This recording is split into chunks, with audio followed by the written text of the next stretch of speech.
Get ready to drop the puck, take a free throw, and step up to the plate. It's time for the Metro East Sports Podcast on lineupmedia.fm.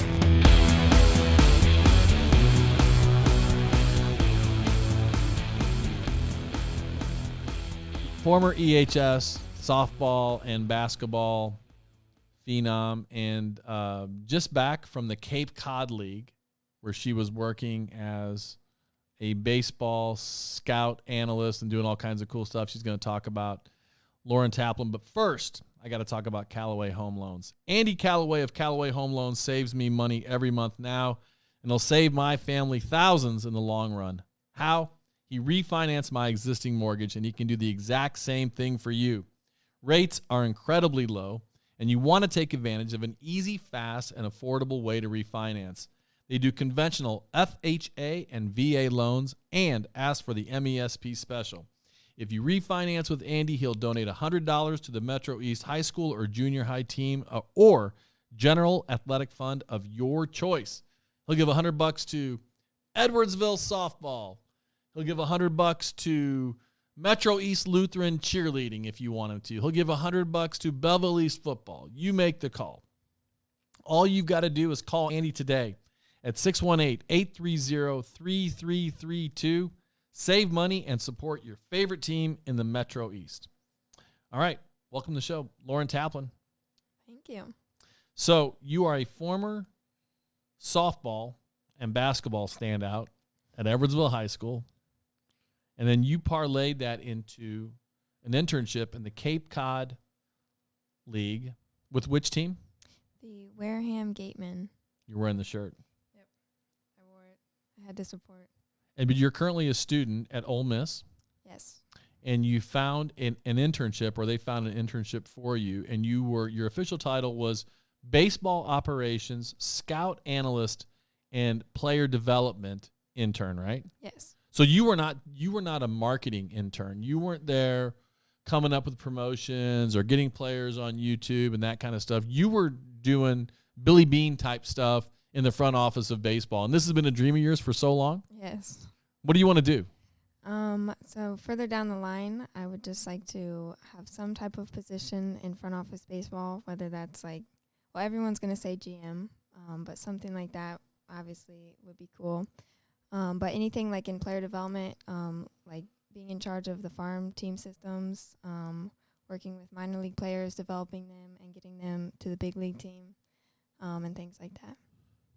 Do you feel like you are qualified to stand next to the batter's box and be like, okay, look, you got to transfer your weight more? Are you doing that kind of stuff with players, or are you more like looking at numbers of batting averages and how people do against right-handed, left-handed hitters, that kind of stuff? We are doing a lot with numbers. So just for example, with the gatemen, so just at like early work, at batting practice and bullpens and stuff, we would set up, it's a technology called Rapsodo, and it tracks metrics, whether you're the hitter or if you're the pitcher, and then we would take that data and we put it into models and charts, and get those to the coaching staff, and they would use it to help further develop the players. And some of it was like instant feedback that the players would speak with us, and like they want another exit velocity or the spin on the ball off the bat and stuff like that. So just a lot of numbers, and a lot of applying it to the game to further develop their skills. And you feel like the players, for the most part, were receptive to the results of these analytics? Yes. And it's kind of, there's a lot of gray areas. So like if a player is really receptive, they'll ask and we'll provide it, but we're not going to like force it on them. And so that's like a big thing in the baseball industry. Like you don't want to force the numbers, but if like they're coming to you wanting to use them, then you're providing them and helping them use them. Were you doing any kind of video analysis where like you were filming swings and pitching motions in slow motion too? Yeah, we would get pitch grips in slow motion, and then we'd get the open side of hitters. And so all that was being uploaded each night so they could go back after games or after practices and like evaluate their swings. Did you lose your voice yelling at these guys all summer? I don't know what's wrong with it. Did you feel like No. did you feel like a coach this summer? Were you talking to these guys and did you feel like, okay, Coach Taplin here? I don't know if I'd call myself a coach, but just a resource more. and you felt like the guys were respecting you because, you're their age. You're not some old codger like me that's like, when I was in the league. And how about your experience as a softball player? Did it translate? I think that is like what really helped a lot, just because you know the in and outs of the game, because they are very similar, but like they are really different. So that really helped, though. Just like with swing mechanics, there's some differences, but like a lot of it is the same, like foundation. Especially hitting. Obviously, Yeah. pitching is a whole different totally different story. Underhand versus overhand, but hitting pretty much the same. Some subtle differences. You could say, yeah. But then just like in the field, like routes, like efficiency to the balls and stuff, and like making the correct plays, that's like pretty similar. Base running. It's pretty similar. There's a slight, like, obviously leadoffs Yeah. and stuff. That's a big difference between baseball and softball. Okay. You weren't the only female there doing front office work in the Cape Cod League. So I think there was a total of 5 girls. But I think that number is actually 3. I don't know. It's kind of. There was a handful. Yeah. So it doesn't really matter. There was just very few girls. Just in terms of like how many interns were actually there. Okay. You say very few. I feel like, okay, if there were 3 to 5, how many do you think were there in the 80s? 0. So we are making progress. So exactly. Yeah. So you can look at it one way and say, okay, there may have been 100 interns there. Were there 100 interns in the Cape Cod League this summer? I think 250. Wow. Does that include? That does include like the marketing. Okay. So the Wareham Gateman, the team I worked for, is like known specifically for their baseball operations internship program. And not every team offers that. I think like a few do. So some teams will have like guys like charting, like pitch charting at games or like getting velos. But it's not as it's not quite like the internship program that like our team provided, where they send us to scout and then like they have us use the tech at practices. So this specific internship program was really cool. And then it did have me and 2 other girls. So that was like a pretty big deal. Just that all 3 of us got the opportunity. Sounds like you learned a ton. A lot. Did this Yeah. Did this ignite your dream more to work in the front office of a Major League Baseball team, or? I don't know if it ignited it more, but it just made it seem like more realistic or reachable, or just like a little bit closer, just because I learned a little bit more, feel a little bit more comfortable, and then I got insight of like what I need to keep doing, like recommendations of, things to read, articles to keep up with. And the contacts. Yeah, a lot of really good contacts. We worked with a lot of cool people. What don't people understand about the Cape Cod League? Because we talked off mic, and I've got a little bit of experience through a friend of someone who played in the Cape Cod League in summer. But let people know what is the Cape Cod League? Well, I just read something this morning, and it was called like the baseball heaven. So that's a good way to sum it up, I guess. Basically, it's like the premier summer collegiate league. It's mostly Division I athletes and just the top players across the country. Like a lot of them were showing up late because they were in Omaha at the World Series and stuff. So it's like the top talent coming in.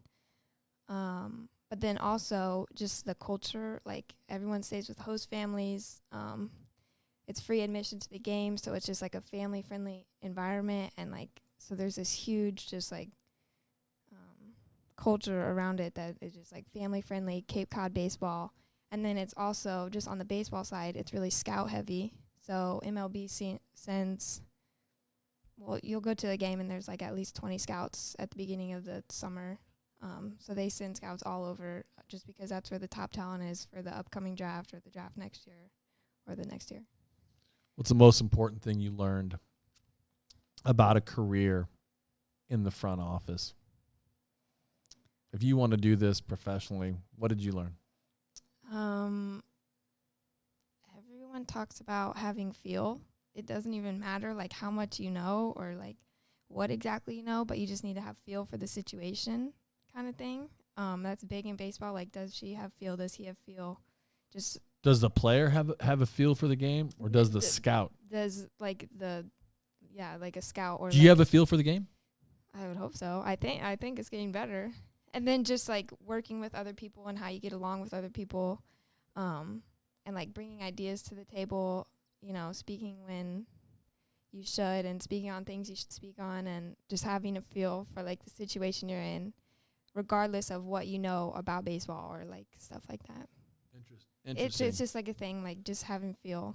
That's cool. Yeah. And your experience as an athlete obviously played a major role in prepping you for this. I think so. When I knew you, when you were a student at EHS in Sports and Lit, you were in the middle of your basketball season, playing for Coach Blade. Yep. And I would ask you about basketball. I was like, yeah, blah, blah, blah. How's, going to have a good game tonight. And I'd ask you about basketball and week after week. And finally you said, basketball isn't my number one sport. Yep. You go, I'm just kind of out there to pass the ball, and I play good defense. And you sold yourself short because you are a good basketball player. I'm okay. Well, you played with some Division I basketball girls. Yeah. Kate Martin, Rachel Pronger, among others, right? Mariah Haywood, Mackenzie Sylvie. Right. Q, love. Those are all amazing basketball players. And you're a great basketball player, but you knew that wasn't your number one sport. Yeah. And that's what you explained to me. And I was like, wow, you're better at something else? And you said, yeah, I'm better at softball, probably. Yeah. And you weren't lying. I was. Yeah. Because you played middle infield and you batted toward the top of the lineup for Blade's teams, right? Mm-hmm. I played center a little bit or left field sometimes. So you were a star on the softball diamond too. So that was your number one sport. So you weren't lying. I wasn't lying. What did you learn from Coach Blade and Coach Farley? Just a lot of things, and that goes way back to even before high school. I think like most importantly, they just like preach to all the athletes, like you just show up every day and you compete. And it's also like important to know your role and where you fit in, and to like evaluate like how you fit into situations. It's not always about you. It's just about the team.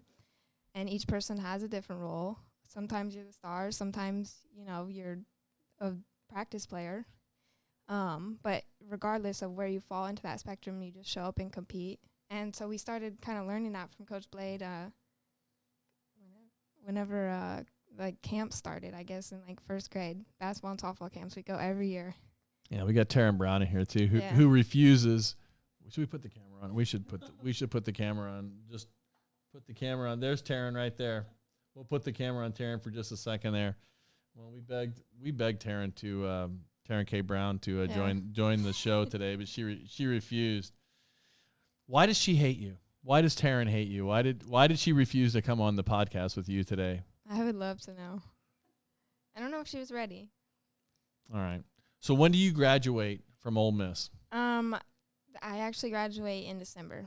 Okay. Yeah. So only one more semester. Mm-hmm. And then you're going to be applying for jobs, and you could be working at some minor league affiliate. You could go back to the Cape Cod League, perhaps. Mm-hmm. Would you consider working in analytics for another professional sport?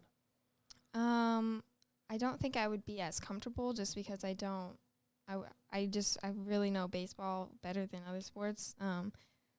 So I don't know if I would look into, like, if the opportunity presented itself, maybe, but my interest is really just with baseball. Okay, it's kind of a weird question, but where did this dream come from? And did it come from just you playing softball and you're like, well, I want to take this game of the diamond and take it at the highest level, and the MLB is the highest level? Yeah, so this is what everyone asks. But because it's because I want to know, because most people are like, I want to be a doctor or a lawyer or a model or a high school tennis coach. So my answer is always, I just tell this story of when I was little.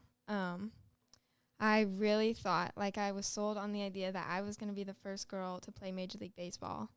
And there was some event at Sunset Country Club here in Glen Carbon, and the Cardinals were there. It was some like event Tony La Russa had, and my neighbor was putting it on. So we got to go, and I think I was in first grade maybe, and I met Adam Wainwright. And so I told him, just like, no one told me to do this. I just took it upon myself, and I just said, hey, I'm going to be the first girl to play Major League Baseball.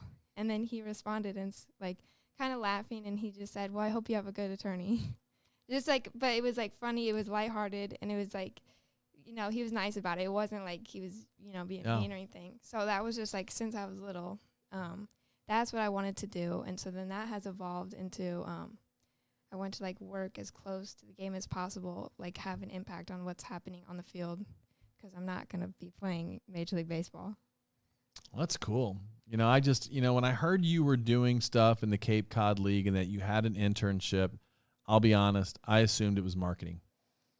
Sales, marketing, public relations. All those are all really cool, and people can do a lot with that. It's just not. That's not what you want to do. Exactly. That's cool.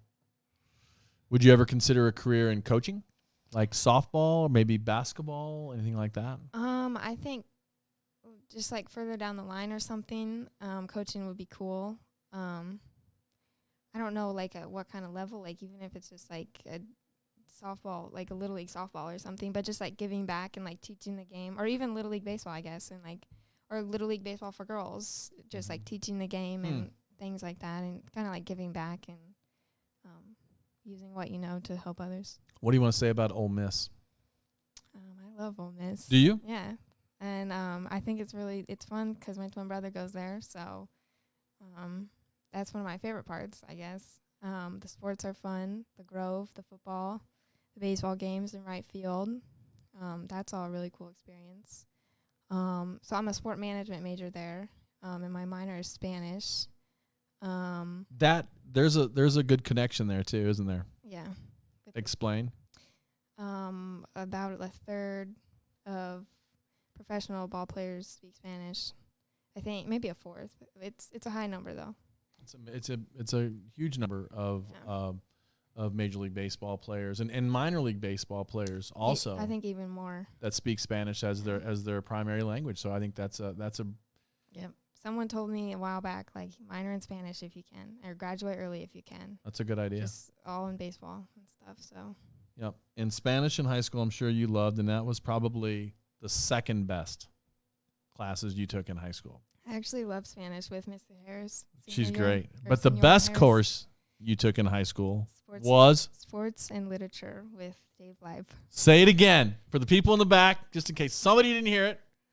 Sports and Literature. And that's why Taryn won't come on here, because she doesn't remember anything about sports and lit. Yeah, she's afraid for the quiz. Okay, so now it's time for your sports and lit quiz. Who was the first Latino to be elected into Cooperstown? I'm focusing. Did we learn this? Yes, we learned this. He was one of the 5 athletes we talked about. Wore number 21 for the Pittsburgh Pirates. Oh, Roberto Clemente. I didn't know he was the first one in. Yes, he was the first I have a Latino. shirt with his name on it. There you go. I didn't know that. That was sports and lit. Yeah. And then who wore number 9 for the U.S. women's soccer team? Was it Mia Hamm? Mia Hamm, you're 2 for 2. Okay. And on whom did you do your research project? Let's go ahead and get that out of there too. Branch Rickey. Branch Rickey. Yep. Well, what a cool teacher for letting you study somebody that's like right down your exactly what I want to do. That's perfect. I don't think I knew that then. I knew that you loved baseball, but I don't think I knew then that you had this passion for working in the front office, which is really cool. Yeah. Well, I think in high school I didn't necessarily know like the different paths you could take. I just knew I wanted to work in baseball. But then just like learning things and talking to people and seeing it with your own eyes, like you see what, like the actual paths you can take are. All right. Well, we got to stay friends, and you have to keep coming back and telling us what you're doing. And I think following your journey is going to be a lot of fun. So I'm excited for you. I'm excited to see what you're going to do next. I think it'll be fun, and you'll have to come back and keep us updated, keep us apprised. Lauren Taplin, about to graduate from University of Mississippi, and she's going to take over the Major League Baseball world in the front office with her brilliant study of analytics and her scouting. Thanks so much for coming today. Thank you for having me. Give me one of these. All right. For the Metro Esports Podcast, where the guests make the show, big thanks to Mark Heiderscheid, Doug Stotler, and Lauren Taplin, and for partners Callaway Home Loans, Cassens Chrysler, Dodge, Jeep, and Ram, Keller Williams Marquee, Jeb and Ginger Blasting Game, and Integrity Spine and Joint Center. Our producers, Brian Kroc and Everett Hicks, and our intern at Zoogie J. Thank you for listening to the Metro Esports Podcast, talking all things sports in the Metro East.